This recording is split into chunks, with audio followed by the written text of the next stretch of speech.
What if I told you that the pleasure you seek every day is not yours, but was carefully designed to keep you submissive, silent, and predictable? What if every like, every purchase, every small dose of instant happiness was just an invisible leash? Today, we will enter the mind of Aldous Huxley, the man who predicted a future where no one needs to be chained because everyone chooses their own prison.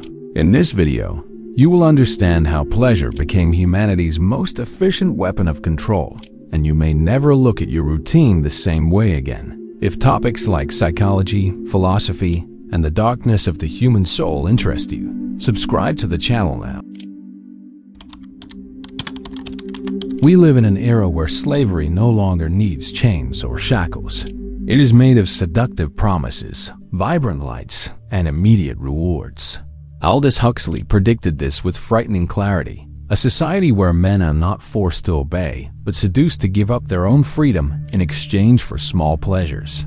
Pleasure, which should be a natural expression of life, has transformed into a silent control system. When everything around us is designed to offer instant gratification, from social networks to the products we consume, we begin to live like lab rats, always pressing the same lever in search of the next dose of dopamine. We do not realize that each moment of quick satisfaction distances us a little more from true autonomy. The most dangerous thing about this prison is that it does not look like a prison. On the contrary, it presents itself as freedom, as the promise of a lighter, more fun, more comfortable life. But what really happens is a reversal of power.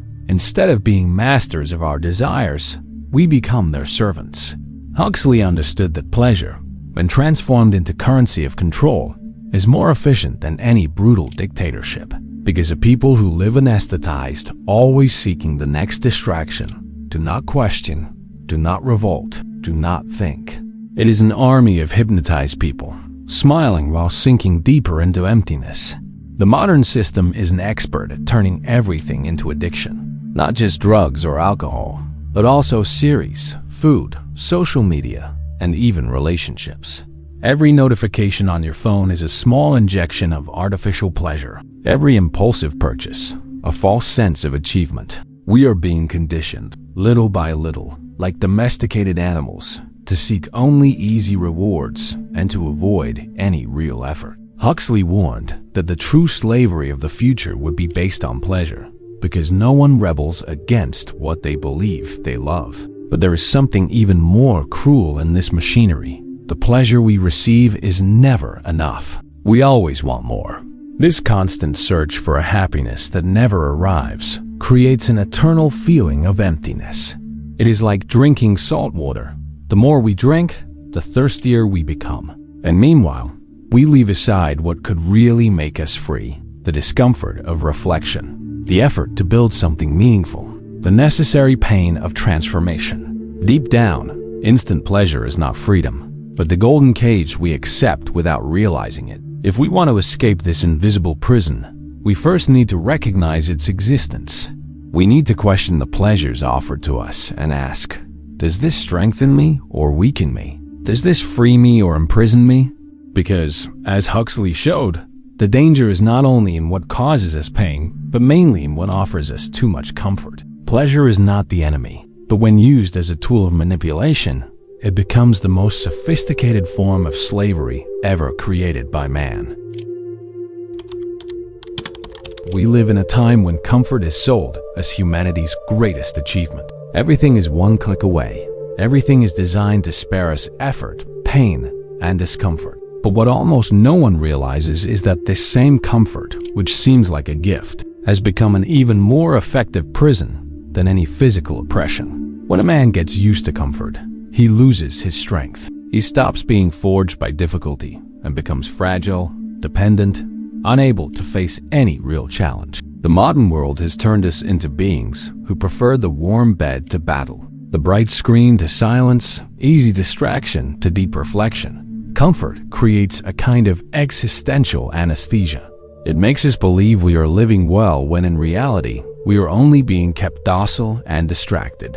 A mind that is never challenged, that never faces pain or discomfort, ends up atrophying. The dictatorship of comfort does not need to force us to do anything. It just offers us easy paths, shortcuts, instant rewards. We ourselves choose submission, believing this is freedom. It is the cruelest paradox of our time. We are becoming slaves precisely to the things we swear to seek to be free. This mechanism is dangerous because it makes us avoid any kind of pain or effort. And it is exactly in pain and effort that true growth hides. No man becomes strong without facing resistance, just as no metal becomes sharp without being put into fire. But the modern system does everything so we never feel that fire. It gives us infinite distractions, conveniences that eliminate even the smallest challenges, as if training us to be eternally dependent, eternally fragile. Aldous Huxley and Nietzsche knew this. When man lives only for pleasure and comfort, he ceases to be human and becomes a shadow of himself. The dictatorship of comfort does not act only on the physical, but also on the psychological. It creates people who dread any emotional discomfort, fear of rejection, fear of criticism, fear of failure. We are creating a generation that avoids any risk just to maintain the artificial feeling of safety. But absolute safety is an illusion. It is just the way the system found to keep us paralyzed, prevented from experiencing true life, which is made of risks, falls, and overcoming. The big question is, are we willing to give up part of this comfort to free ourselves? Because freedom demands effort. It demands that you leave the state of anesthesia and face reality without filters. And that hurts. But it is a necessary pain, the pain that awakens. As long as we continue to seek only the easiest path, we will continue to be controlled. The dictatorship of comfort is subtle, almost invisible, but it is present in every choice we make. The man who learns to endure discomfort is the only one who can truly say he is free. True control does not need to be imposed by force. It operates in an almost imperceptible way, shaping our desires, our habits, and even our thoughts. This is the power of silent conditioning. There are no chains, no bars, no tyrant shouting orders, just a system that understands exactly how we work, what our weaknesses are, and how to exploit them. It offers us quick rewards, small doses of pleasure that keep us obedient without us noticing. It is as if we live in a golden cage, thinking we are free when in fact every choice has already been pre-programmed for us. This conditioning works through repetition. Social networks, algorithms, the media, all are architects of predictable behavior. Every notification is a small shock of pleasure. Every like a validation that addicts us. Every advertisement a subliminal message telling us what we should desire. Thus, day after day, we are trained like dogs that respond to stimuli. We stop acting by our own choice and start reacting to what the system wants us to do. The most frightening part? Most people do not even realize this is happening. Aldous Huxley warned of this kind of control in Brave New World. He did not believe society would be dominated by fear, but by pleasure, and he was right. When you habituate an entire generation to seek instant gratification, you destroy their capacity to endure frustration, to wait, to build something lasting. The man conditioned by pleasure is weak, impatient, and dependent. He creates nothing. He only consumes.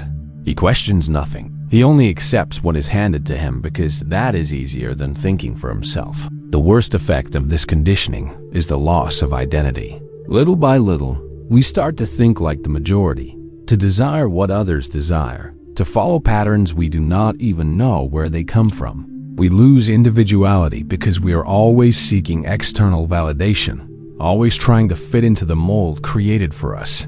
It is as if we were pieces in a machine, each fulfilling its role without ever realizing the whole.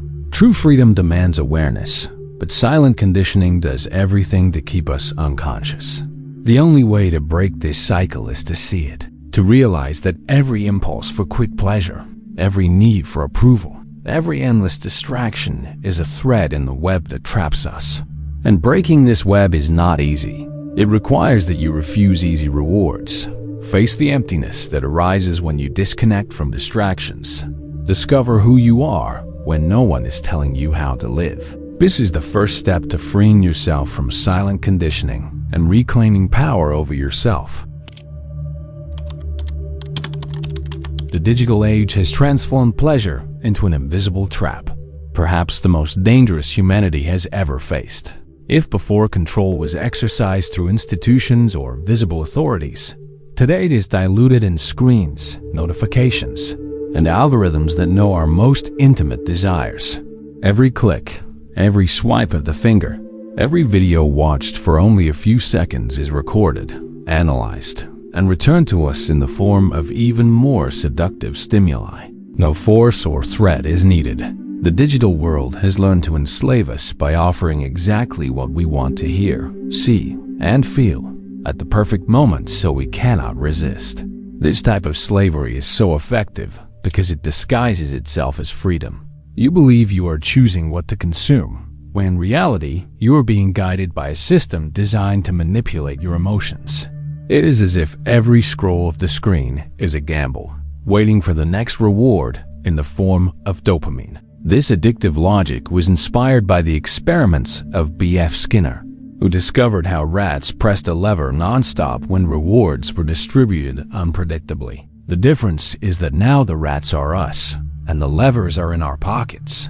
Social networks are the modern temples of quick pleasure. They offer the illusion of connection, but actually isolate us in bubbles of validation and comparison. We spend hours seeking approval through likes and comments, forgetting that this recognition is as empty as it is momentary. When it disappears, the feeling of uselessness and anxiety consumes us, and we return to the screen like a dick searching for another dose. This dependence erodes our ability to focus, to reflect, and above all, to live real life with depth. What makes this slavery so devastating is that it kills our autonomy. Instead of creating, we consume. Instead of dreaming, we react. Our minds are invaded by a flood of irrelevant information, shaping not only our habits, but also our worldview. Every recommended video, every manipulated news, every manufactured trend is another brick in the prison we build around ourselves. There comes a time when we no longer even know what we really want because our desires were programmed by machines that understand the human psyche better than we do ourselves. Breaking free from this slavery requires more than just turning off your phone. It is necessary to recover the ability to endure silence, to deal with boredom, and to seek pleasures that are not instant but built with effort and purpose.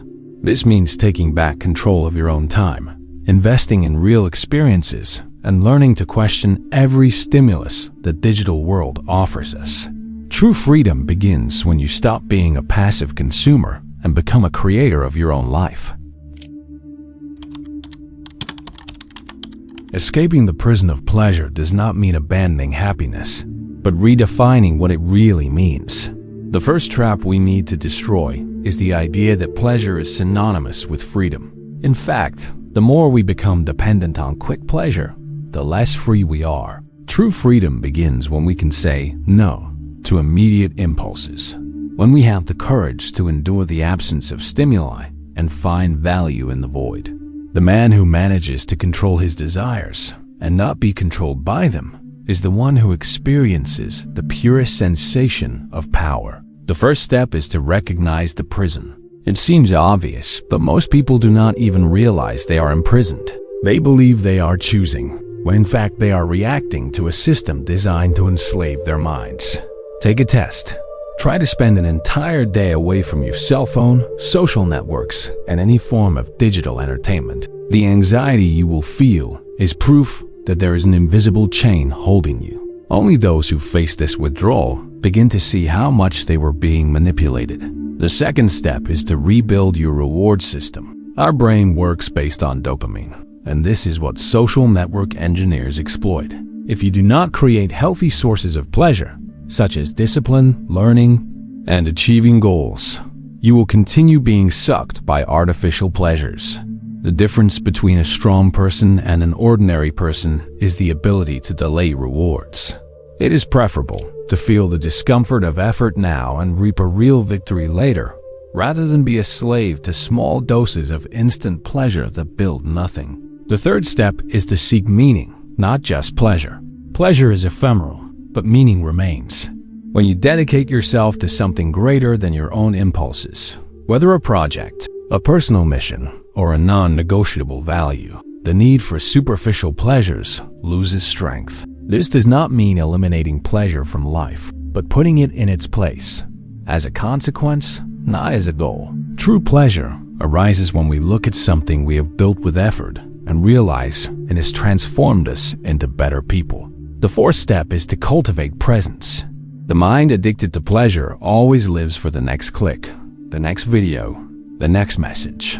Learning to be present is a revolutionary act. Meditating, walking in silence, breathing deeply, all of this seems insignificant compared to the dopamine explosions of social networks.